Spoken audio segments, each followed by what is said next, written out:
Gospel according to St. Matthew, the 6th chapter. Glory to you, Lord. Jesus said to the disciples, "Beware of practicing your piety before others in order to be seen by them, for then you have no reward from your Father in heaven. So whenever you give alms, do not sound a trumpet before you, as the hypocrites do in the synagogues and in the streets, so that they may be praised by others. Truly, I tell you, they have received their reward. But when you give alms, do not let your left hand know what your right hand is doing, so that your alms may be done in secret, and your Father who sees in secret will reward you. And whenever you pray, do not be like the hypocrites, for they love to stand and pray in the synagogues and at the street corners, so that they may be seen by others. Truly, I tell you, they have received their reward. But whenever you pray, go into your room and shut the door, and pray to your Father who is in secret. And your Father who sees in secret will reward you. And whenever you fast, do not look dismal like the hypocrites, for they disfigure their faces so as to show others that they are fasting. Truly, I tell you, they have received their reward. But when you fast, put oil on your head and wash your face, so that your fasting may be seen not by others, but by your Father who is in secret. And your Father who sees in secret will reward you. Do not store up for yourselves treasures on earth, where moth and rust consume, and where thieves break in and steal. But store up for yourselves treasures in heaven, where neither moth nor rust consumes, and where thieves do not break in and steal. For where your treasure is, there your heart will be also." The Gospel of the Lord. Praise to you, O Christ. Please be seated.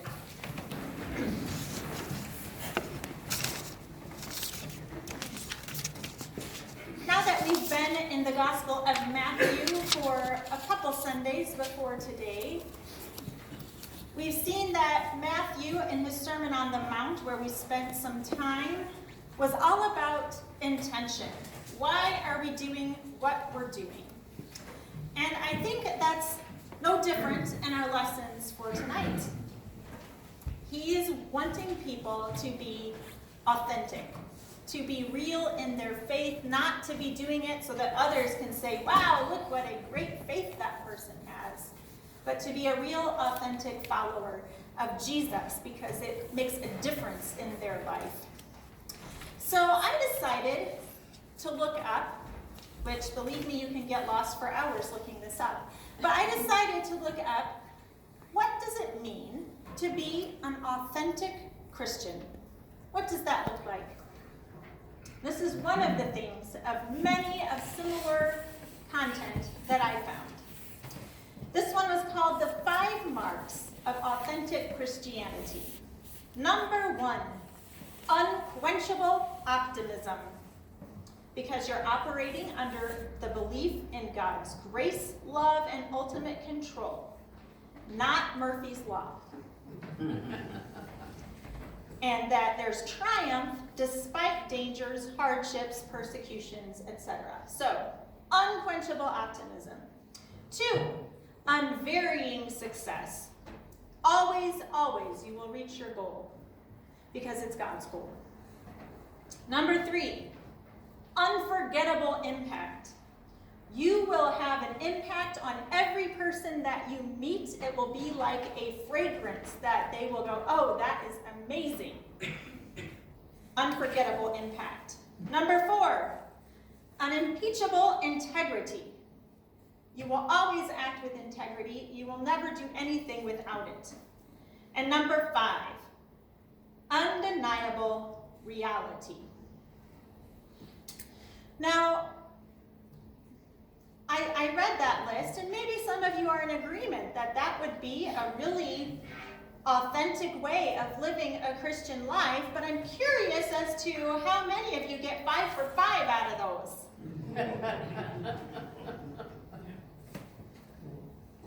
No? Not always unquenchable optimism. optimism or unvarying success or unforgettable impact, unimpeachable integrity, and undeniable reality. Now, perhaps if we were Jesus, we might be able to check every single one of these off our list. But I have a rather different understanding of what it means to be an authentic Christian. Mine goes more along the lines of what Ellen Painter Dollar says. She's an author. She says, "For me, the cross is about a God who is with us when we suffer in a way that only someone who has also suffered can be." We are broken people. It is just not very possible for us to be able to be all 5 of these marks of Christianity all the time. Because to be authentically human means we have to acknowledge our suffering, our pain, our sin, our need for God, and so we arrive here on Ash Wednesday. We begin Lent. We begin this season not of, as I always kind of thought, of kind of this self-flagellation, saying, I'm so bad, I'm a terrible person. But instead to say, I need God. I need Jesus. I cannot do this thing called life and following Jesus all on my own. I need God in the worst way. And I need to work at seeing God's face in the people that are around me. The people, my community. Not only the people who we worship with, but the people that we meet out there, outside of this building, every single day.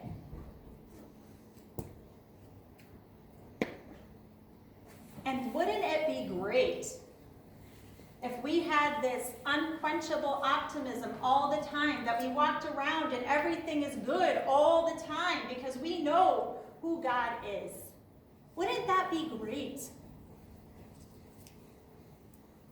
But sometimes it just all weighs down on us a little bit too much. Sometimes we hear the news of the world, the violence, sometimes within our relationships, within families, friendships. There's brokenness there. I was watching a video by Nadia Boltz-Weber, who's a Lutheran pastor, and she made a whole bunch of these videos on YouTube. You can find them. But this one was called Telling the Truth About Ourselves. And she says, the jagged edges of humanity are what connect us to each other. They're what give each other something to grab onto. That's real. That's authentic. What's unauthentic is when we pretend that we don't need God. That we have so much faith that we can do everything on our own, or that just we're so great ourselves. We don't even need God, we can do it on our own. It's not hard, I'm not going to bother God, I got this. We need God. We do. We just do. And what does that look like? What does that mean in our world? Well, where to start? What did Jesus show us? Now, as much as I know we might all bemoan the fact that our churches aren't full like they were in the 50s and 60s and maybe even the 80s, maybe even the 90s, I don't know. Jesus tells us to meet people where they are, just as he meets us where we are. So we don't belong only in this place. Worship happens here and worship happens out there every day of our lives. And we don't need to be perfect to do it. We don't need to have unquenchable optimism and unvarying success and unforgettable impact. We just need God, the gifts God has given us, our will to try.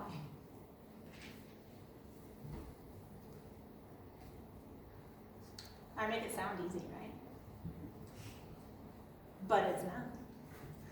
Because when we go out there in that world, I mean, I know we're all perfectly lovely people to deal with on a regular basis, but when we go out into that world, we might come into contact with difficult people.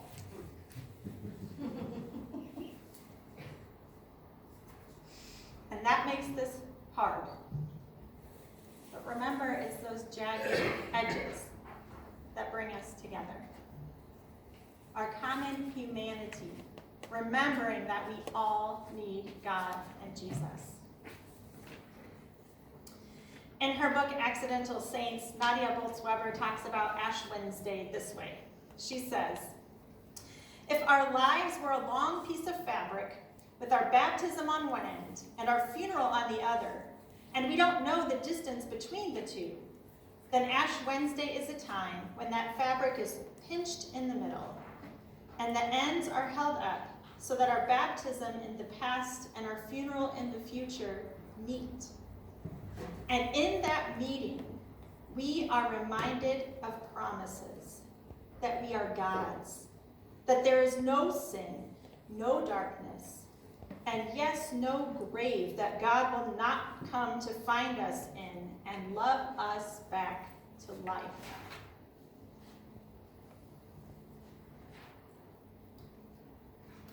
That is a beautiful image. And I invite us to take that all through Lent, to be reminded of our need for God, those promises that are real and true, and that are not only for us, but that we get to go spread out in this world that is so hungry for the good news of Jesus and grace and love and mercy and peace and forgiveness and everlasting life. So as we receive tonight our very visible mark, as we're told to not, go shouting from the mountaintops when we do stuff,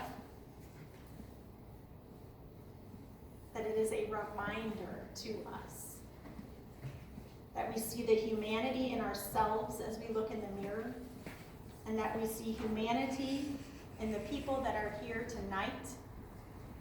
And also, whether they have the little black cross on their forehead or their hands or not, the humanity that is in each and every person out there, the jagged edges, and to love them through it in any way, because we have first been loved.